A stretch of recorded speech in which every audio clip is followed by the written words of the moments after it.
Depuis le 5 mars, le placement de produits est donc autorisé à la télévision, dans les séries, les fictions et les clips. Ça veut notamment dire que peu de temps après avoir retiré la pub des écrans du service public après 20 h, on va lui permettre de générer des recettes avec de la publicité à peine déguisée.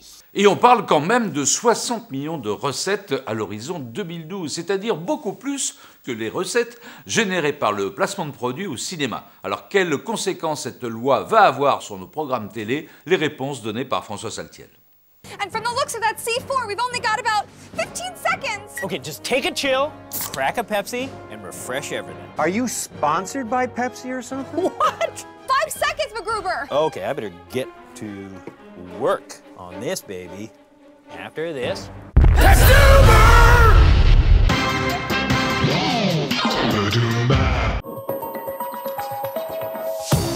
Dans les séries et fictions américaines, le placement de produits est monnaie courante. Cette pratique consiste à vendre aux marques un espace publicitaire au cœur des programmes. Exemple avec Dexter et cette jolie séquence dédiée à Snickers. Ce chassé-croisé de téléphone Motorola chez Weeds, ou bien encore la pomme d'Apple qui pousse au beau milieu d'un plan de Bones. Génial.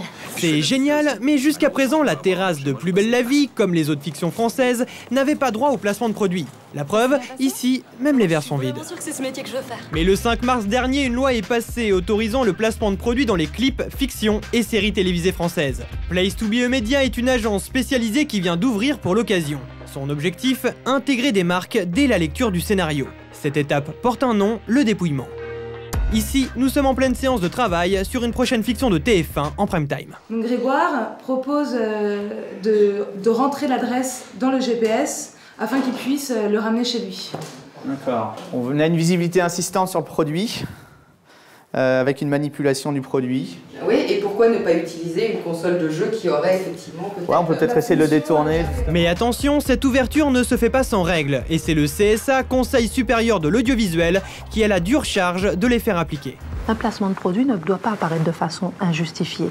Un placement de produit ne doit pas inciter directement à l'achat. Un placement de produit ne doit pas influencer le contenu du programme. Oui, ça c'est dans la théorie, car dans la pratique, la tentation est grande d'adapter légèrement le scénario pour mieux mettre en valeur les marques. Et pour cela, donc, elle va lui proposer du maquillage. Donc le contexte est plutôt favorable, a priori, puisque ça lui sauve un petit peu la vie au niveau de son mariage, donc c'est plutôt valorisant pour le produit.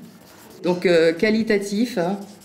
Voire éventuellement peut-être essayer de proposer d'ajouter un dialogue à la fin en disant, voilà, dire que le produit a été efficace et que du coup son visage est parfait.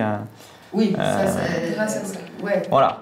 Cette volonté de rescénariser est même clairement affichée dans les propositions types des agences de placement de produits, en dépit des recommandations du CSA. Alors comment cette instance de contrôle va-t-elle pouvoir lutter ? Le CSA ne pourrait pas être derrière chaque contrat, derrière chaque marque, derrière chaque annonceur. Dans l'océan télévisuel, difficile de prouver que le contenu d'un programme a effectivement été modifié pour le compte d'une marque. Il risque donc d'être nombreux à passer entre les mailles du filet. En attendant, un homme rêve déjà de cette nouvelle manne financière. C'est le producteur de Plus belle la vie. Chaque soir, ce sont 5,7 millions de téléspectateurs qui peuvent être touchés directement dans leur foyer. Et même si la production doit reverser près de 50% des gains aux diffuseurs, la cagnotte du feuilleton français pourrait atteindre 1 million d'euros par an. Elle est pas belle la vie ? Dans le quartier du Mistral, sur la place du Mistral, nous avons une boutique. Si demain, j'ai une marque de vêtements qui me dit, voilà, moi je veux que ce soit mon enseigne, Célio, Benetton, je ne sais pas quelle marque, ça a une vraie valeur.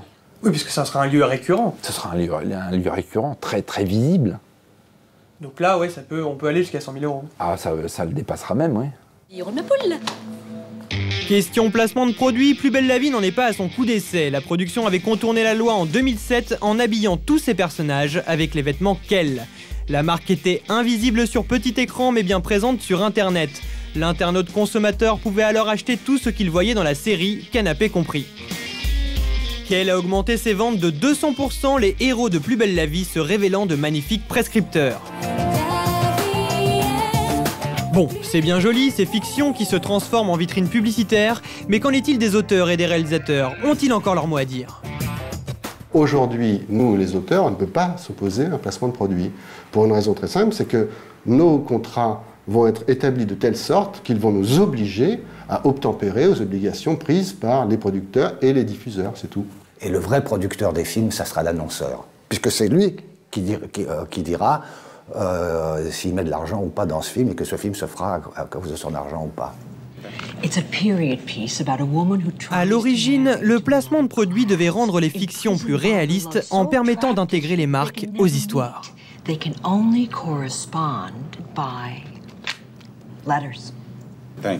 Mais le risque, c'est qu'au final, ce soit l'histoire qui soit réécrite par les marques. Now, what if they could only correspond by text? Text. Right? Great. Yeah. But it's turn of the century. Okay, it's a 19th century film being shown in the 21st century. We need to make it relevant. But don't you think it'll look kind of weird to have a woman riding on a horse through London fog and texting on her mobile phone? No, she's right. Yeah, that's right. Yeah. Hold on. What if we just got rid of the fog? Get rid of the fog. And the horse. Right. And replace it with a car. That'd work. Legal. We just have to make sure that she pulled over if she were ever to text en route. Safety first, and the magic is back in. Carrie, you feeling? Something I feel. Thanks, Carrie. Thank you. Le placement de produits, ça date pas d'hier aux États-Unis dans les années 50, c'est-à-dire quand la télévision a véritablement explosé. Eh bien, des marques sponsorisaient et même produisaient des spectacles entiers, des programmes entiers, avec des spots de pub qui étaient racontés par les personnages. Exemple avec les céréales Grape Nuts et le Andy Griffith Show. Grape Nuts breakfast time. Good. Crunchy little nuggets bursting with nut sweet flavor. Well, first we got to exercise them.